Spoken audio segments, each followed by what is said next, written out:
तो आज अपन बात करेंगे शोषण की। शोषण क्या होता है? तो शोषण जितने भी सजीव हैं, सजीवों में पेड़ पौधे भी हैं, जानवर भी है, जलीय जीव हुआ, स्थलीय जीव हुआ, नभचर हो, उभयचर हो, सभी में क्या होता है? शोषण पाया जाता है। किस प्रकार से पाया जाता है, कैसे पाया जाता है, वो अपन आगे डिटेल्स में समझेंगे। तो जितने भी सजीव हैं उन सब में क्या पाया जाता है? शोषण पाया जाता है। अब जैसे कि जंतुओं और पेड़ पौधों में समान रूप से शोषण पाया जाता है, और यह एक प्रक्रिया है शोषण की, जो जंतुओं और पौधों में समान रूप से पाई जाती है। लेकिन जब भी हम बच्चों से पूछते हैं कि जीव जंतुओं में शोषण होता है तो कौन सी गैस का उपयोग किया जाता है, तो बच्चे आसानी से जवाब दे देते हैं कि ऑक्सीजन का उपयोग किया जाता है। जंतुओं में शोषण के लिए ऑक्सीजन का उपयोग किया जाता है। किसका उपयोग किया जाता है? ऑक्सीजन का। लेकिन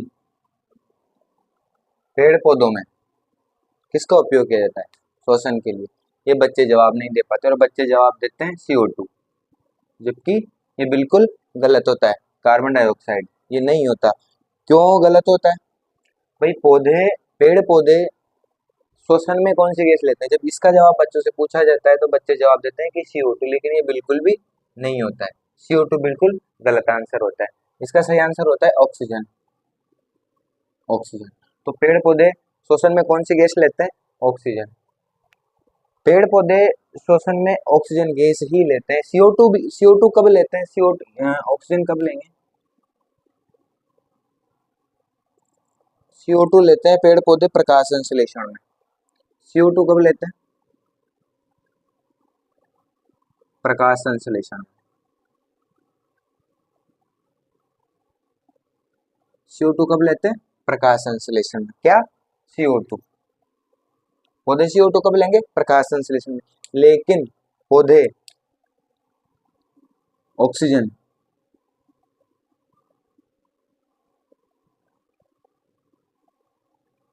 ऑक्सीजन कब लेते हैं?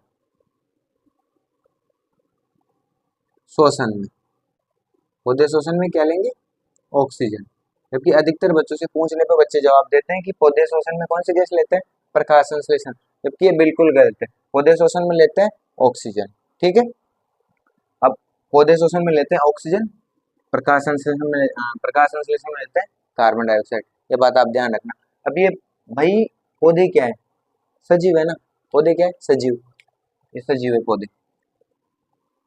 पौधे क्या है? सजीव है। तो सजीव है तो सजीव तो ऑक्सीजन से ही शोषण करता है। कार्बन डाइऑक्साइड से सजीव कैसे शोषण कर सकता है भाई? कार्बन डाइऑक्साइड से सजीव शोषण करेगा नहीं। शोषण किससे करेगा? ऑक्सीजन से। तो पेड़ पौधे भी कौन सी गैस का उपयोग करते हैं शोषण में? ऑक्सीजन का। और जब प्रकाश संश्लेषण करते हैं, अर्थात अपनी भाषा में अगर अपन बोले पौधे खाना बनाते हैं पत्तियों के द्वारा, तो किसका उपयोग करते हैं? कार्बन डाइऑक्साइड का। ठीक है। अब अपन आ जाते हैं जंतुओं के ऊपर। अब जंतुओं के बारे में बात करें। भाई जंतु जब श्वसन करते हैं तो कौन सी गैस का उपयोग करते हैं? ऑक्सीजन का उपयोग करते हैं। ठीक है। लेकिन अधिकतर जब बच्चों से पूछा जाता है कि श्वसन में कौन सी गैस ली जाती है, या श्वसन की, भाई ये तो जवाब दे देंगे बच्चे कि श्वसन में कौन सी गैस ली जाती है, कि हाँ सर ऑक्सीजन ली जाती है।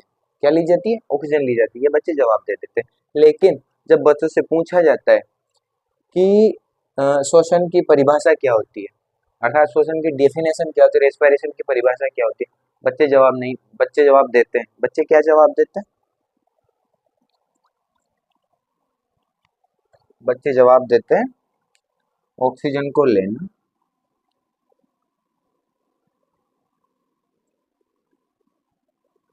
सॉरी इसे लिख देते हैं यहाँ पे, ऑक्सीजन को ग्रहण करना। ऑक्सीजन को ग्रहण करना।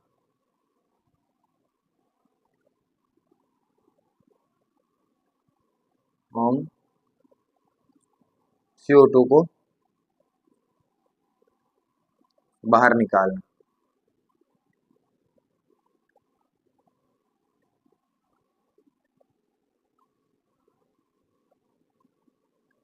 लेकिन ये परिभाषा श्वसन की बिल्कुल गलत है। कैसी है? बिल्कुल गलत है। ये परिभाषा होती है संवातन की। भाई ऑक्सीजन को ग्रहण करना और CO2 को बाहर निकालना, ये श्वसन बिल्कुल भी नहीं होता है। ये कहाँ पे हो रहा है? ऑक्सीजन को ग्रहण करना और CO2 को बाहर निकालना, ये कहाँ हो रहा है? नासिका गुहा से और फेफड़ों के बीच में ये काम हो रहा है। ऑक्सीजन को ग्रहण कर रहे हैं और CO2 को बाहर निकाल रहे हैं। ये कहाँ पे हो रहा है? ये सिर्फ अपने नासा गुहा से और फेफड़ों के बीच में हो रहा है। ये क्रिया यहीं चल रही है। ठीक है, ये शोषण की परिभाषा बिल्कुल भी नहीं है, बिल्कुल गलत परिभाषा है शोषण की। अगर कोई बच्चा ये मानता है कि शोषण की ये परिभाषा है, तो वो ध्यान रखे, ये शोषण की परिभाषा बिल्कुल नहीं है। शोषण की परिभाषा क्या होती है, मैं आपको बताता हूँ। शोषण,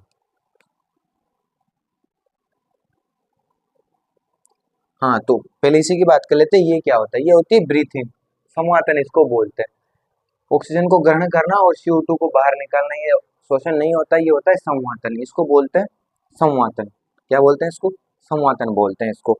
ये सिर्फ नासिका द्वार से और फेफड़ों तक ये होता है अपने शरीर में, इसको शोषण नहीं बोलेगा। अब देखो, जो संवादन दर है, संवादन की भी अपनी एक दर होती है, मतलब कि 1 मिनट में हम कितनी बार सांस लेते हैं और कितनी बार निकालते हैं, इसका भी एक समय होता है। जैसे कि स्पंदन दर होती है, एक स्वस्थ मनुष्य की स्पंदन दर कितनी होती है?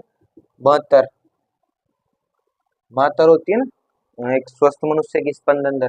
ठीक वैसे ही संवादन दर अर्थात श्वसन दर भी होती है।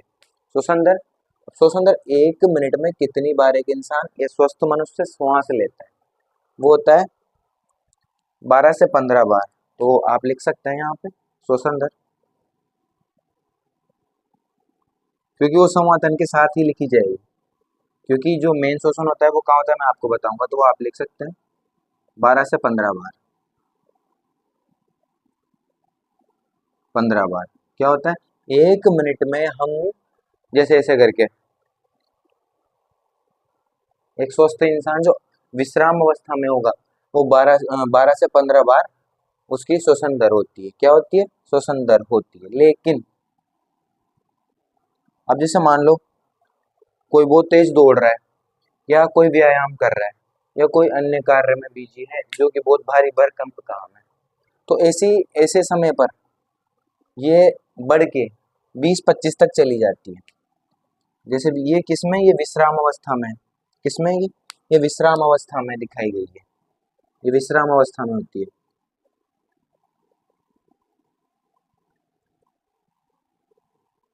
ये विश्राम अवस्था में होती है। कितनी? 12 से 15 बार। लेकिन अगर कोई दौड़ रहा है, भाग रहा है, या व्यायाम कर रहा है, या फिर कोई भारी भरकम काम कर रहा है, तो ये 20 से 25 तक भी पहुंच जाती है। 20 से 25 तक भी पहुंच जाती है। क्या? स्पंदन दर, सॉरी, श्वसन दर जिसको बोलते हैं। अब अपन आगे बात करते हैं श्वसन की परिभाषा क्या होती है। आप अगर लिखना चाहें तो लिखिए।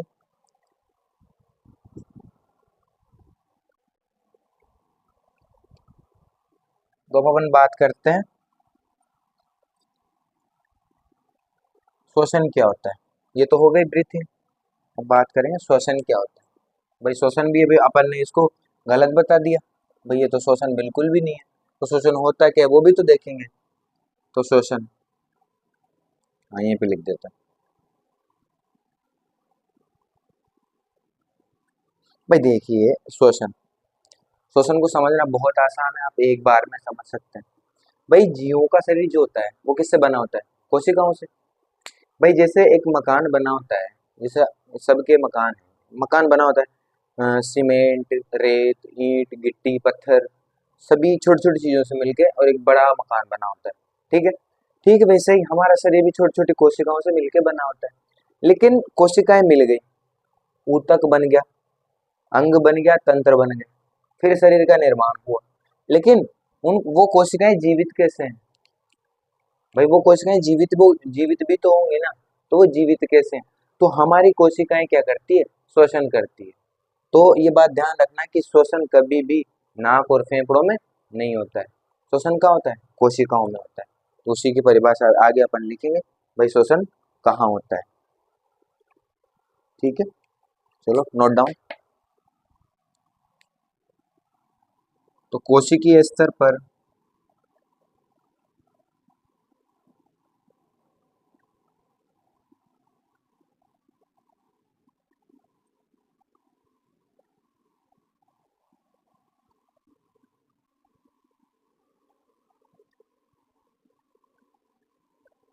कोशिकीय स्तर पर ऑक्सीजन की उपस्थिति में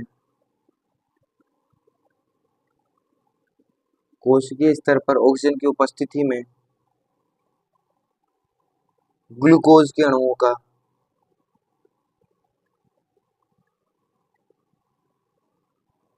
ग्लूकोज के अणुओं का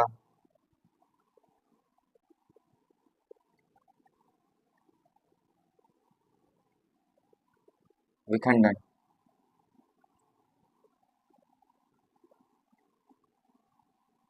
विखंडन भी कर सकते हैं, या इसको विखंडन बोल सकते हैं, या ऑक्सीकरण।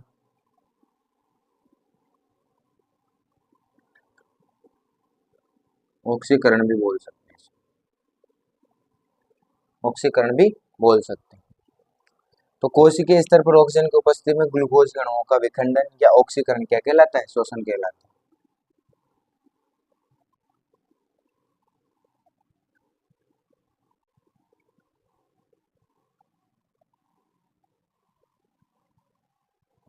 ठीक है, इसके बारे में बात करते हैं।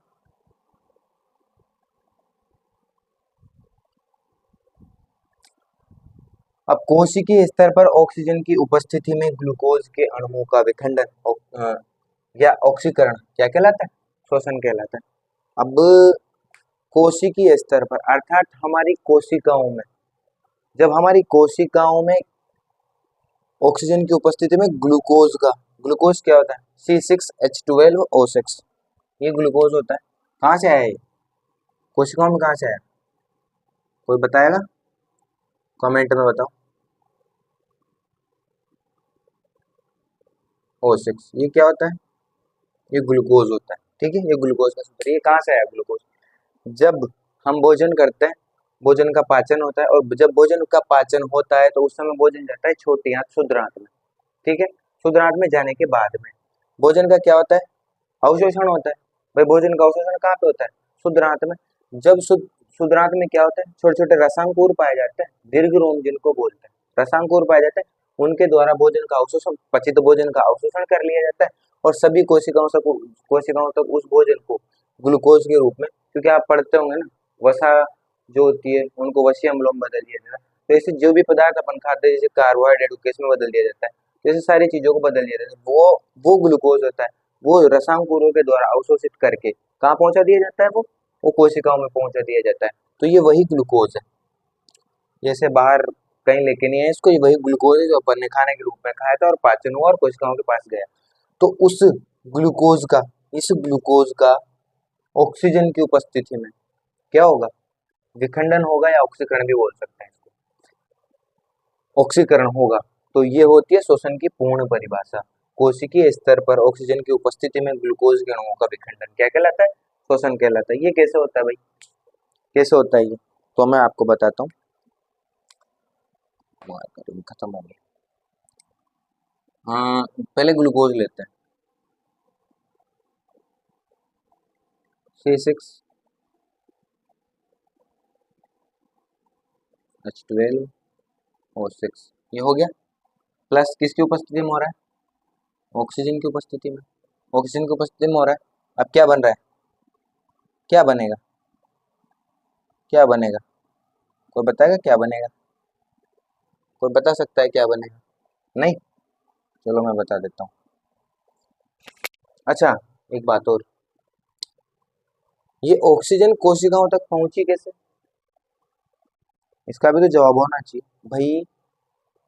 अपन ने भी बात की थी समातन में कि O2 को ग्रहण करना, उसी O2 को बाहर निकालना, तो O2 CO2 यहीं से बाहर कैसे आ रही है? तो इसके बारे में पहले ये जानेंगे ना कि भाई ऑक्सीजन कोशिकाओं तक पहुंचे कैसे, क्योंकि यहाँ पे अपन लिखा है कि कोशिकीय स्तर पर ऑक्सीजन की उपस्थिति में ग्लूकोज के अणुओं का विखंडन।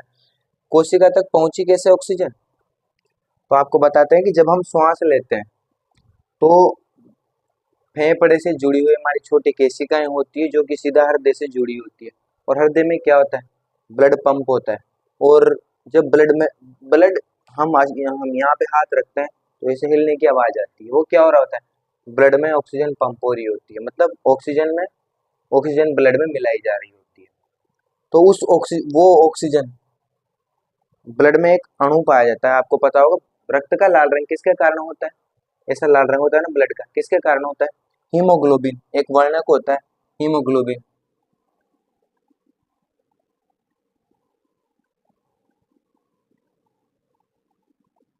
हीमोग्लोबिन एक वर्णक होता है, आप सब जानते हैं इसको। हीमोग्लोबिन एक वर्णक होता है।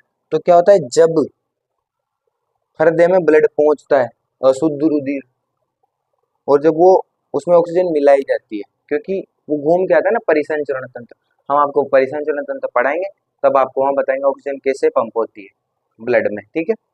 तो ये जो हीमोग्लोबिन होता है, हीमोग्लोबिन क्या है, इसके कारण रक्त का रंग लाल होता है। तो यही हीमोग्लोबिन, ये जो हीमोग्लोबिन होता है, यही हीमोग्लोबिन का एक अणु, हीमोग्लोबिन का एक अणु 4 ऑक्सीजन के अणुओं को कहाँ लेके जाता है, 4 ऑक्सीजन के अणुओं को लेके जाता है ये कोशिकाओं में हमारी। 4, ऐसा नहीं, ऐसे लिखते हैं, ओ ओ O2 O2 O2 और O2। ऐसे एक हीमोग्लोबिन का अणु 5, सॉरी 4 ऑक्सीजन के अणुओं को लेकर हमारी सभी कोशिकाओं तक जाता है। तो एक अणु तो होता नहीं, ब्लड में तो बहुत सारे हीमोग्लोबिन के अणु होते हैं, तभी तो इतना ब्लड लाल निकलता है। अगर एक दोनों होते तो क्या लाल होता ब्लड, नहीं।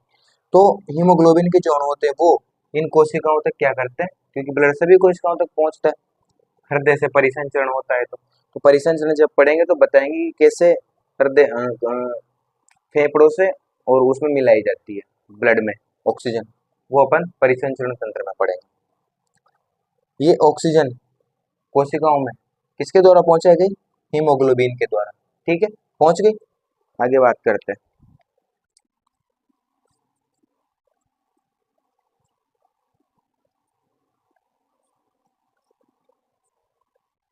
अभी हो गया, अभी इसकी बात कर रहे थे अपन C6H12 और O6 की बात कर रहे थे। तो क्या बनेगा भाई, क्या निकलेगा, ये जो CO2 बाहर निकल रही है कहाँ से है, पता है? तो क्या निकलेगा, CO2 प्लस H2 प्लस ऊर्जा, ऊर्जा भी तो निकलेगी ना। ऊर्जा कहाँ जाएगी भाई, शोषण हुआ किस लिए, ऊर्जा के लिए। तो ऊर्जा, अगर ऊर्जा चाहिए तभी तो शोषण हुआ। तो C6 मतलब ये क्या हो गया, ये तो है ग्लूकोज, ये ऑक्सीजन, क्या बना है यहाँ पे, कार्बन डाइऑक्साइड, जल और ऊर्जा। ये ऊर्जा किसके रूप में निकलती, एटीपी के रूप में, एटीपी, एटीपी एडेनोसिन ट्राईफॉस्फेट। अब आप लोगों में एक चीज और बता दूं, ये जो एटीपी होती है, एटीपी, ये एटीपी का उपयोग मानव सीधा नहीं कर सकता। ये क्या है, एक संचित ऊर्जा है। कहाँ पे, अच्छा, कोशिका का पावर हाउस किसको बोलते हैं, माइटोकॉन्ड्रिया को। तो ये माइटोकॉन्ड्रिया में एकत्रित होता है एटीपी, और जब भी इंसान को जरूरत पड़ती है, सॉरी, हाँ, या हमें जरूरत पड़ती है, तो इसको एडीपी में बदला जाता है फिर, एडीपी, एडीपी में बदलने के बाद में इसको क्या करता है इंसान, इसका उपयोग कर पाता है। तो ये संचित रूप में हमारे पास रहती है, क्या, एटीपी के रूप में ऊर्जा हमारे पास संचित रहती है। अब इसको संतुलित करना आवश्यक है, क्योंकि इधर तो ऑक्सीजन 6 है, इधर ऑक्सीजन का एक अणु बचा है, इधर हाइड्रोजन भी 12 है, लेकिन तो इसको संतुलित कर देंगे। तो ये यहाँ पे 6 लगाया, यहाँ पे भी 6 लगा दो, और ऑक्सीजन इधर 6, यहाँ पे भी 6 लगा दो, क्योंकि 6 6, हाँ ठीक है, यहाँ पे भी 6 लगा दो, हो गई, ठीक है। अब इसके आगे बात करेंगे कि जो श्वसन दर होती है वो मापी कौन से मीटर से मापी जाती है। तो इसको भी मापने का कोई तो मीटर होता ही होगा। जैसे कि मान लो ये क्या है, श्वसन हो गया, कोशिकाओं में श्वसन कैसे, ऑक्सीजन कैसे पहुंची ये भी मैंने आपको बताया, ग्लूकोज कैसे आया ये भी मैंने आपको बताया। ये एक पूरी समीकरण है, आप इसको चाहो तो लिख सकते हैं आप इसको। अब ये जो श्वसन, सॉरी, ये ब्रीथिंग रेट है, ये भी मापी जा, ये किसके द्वारा मापी जाती है, तो ये होता है, लिखते हैं इसको,